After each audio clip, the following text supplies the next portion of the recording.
وہ قوم جس قوم کے پاس نہ تلواریں ہوں، نہ نیزے ہوں، نہتے ہوں، نہ افرادی قوت ہو، نہ جنگی ساز و سامان ہو، وہ ذہنی طور پر کسی کی غلام نہیں ہے، وہ روحانی طور پر کسی کی غلام نہیں ہے، وہ غلام ہے تو اپنے آقا و مولا صلی اللہ علیہ وسلم کی غلام ہے۔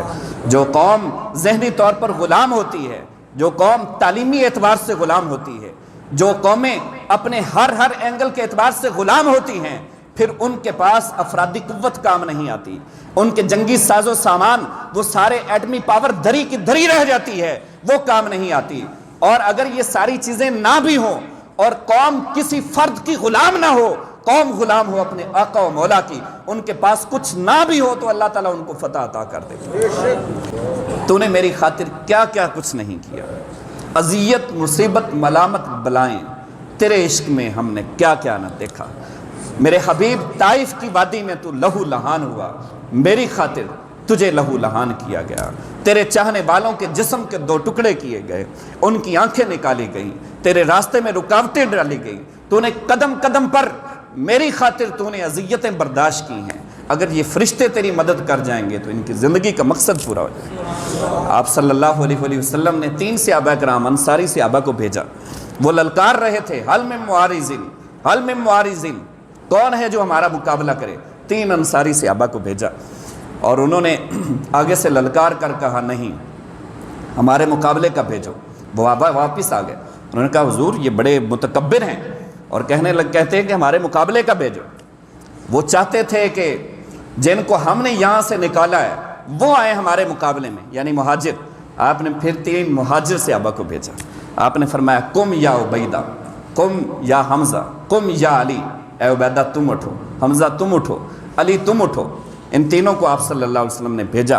عتبہ، شیبہ اور ولید ان کے مقابلے میں آئے، کشتوں کے پشتے لگا دیے، ان کو واصل جہنم کر دیا۔ حضرت عبیدہ کے مقابلے میں جو تھا حضرت علی اور حضرت حمزہ، ان دونوں نے مل کر اس کو واصل جہنم کیا، لیکن اسی دوران حضرت عبیدہ کو چوٹ آ گئی اور آپ کی پنڈلی مبارک جو ہے وہ کٹ گئی اور اس کو گھسیٹتے ہوئے لہو بہہ رہا تھا۔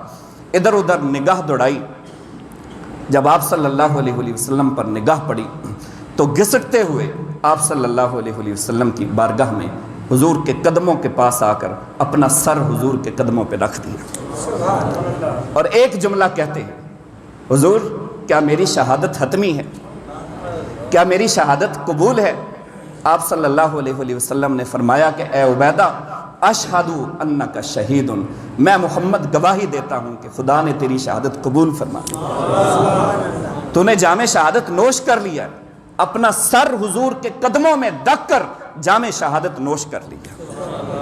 آستانے پہ تیرے سر ہو اجل آئی ہو، آستانے پہ تیرے سر ہو اجل آئی ہو، اور اے جانے جہاں تو بھی تماشائی ہو، اور اے جانے جہاں تو بھی تماشائی ہو۔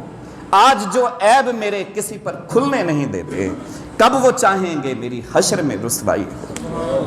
اور سردار مزہ مرندہ تاؤں دے جے میت یار دے بوئے تے پئی ہو گئے۔ پھر حضرت معاذ لڑتے لڑتے ان کا بازو یہاں سے شہید ہوا اور وہ بازو لٹک گیا تھا نیچے، لیکن لٹکا ہوا تھا، اترا نہیں تھا، اور لڑنے میں وہ بازو رکاوٹ بن رہا تھا۔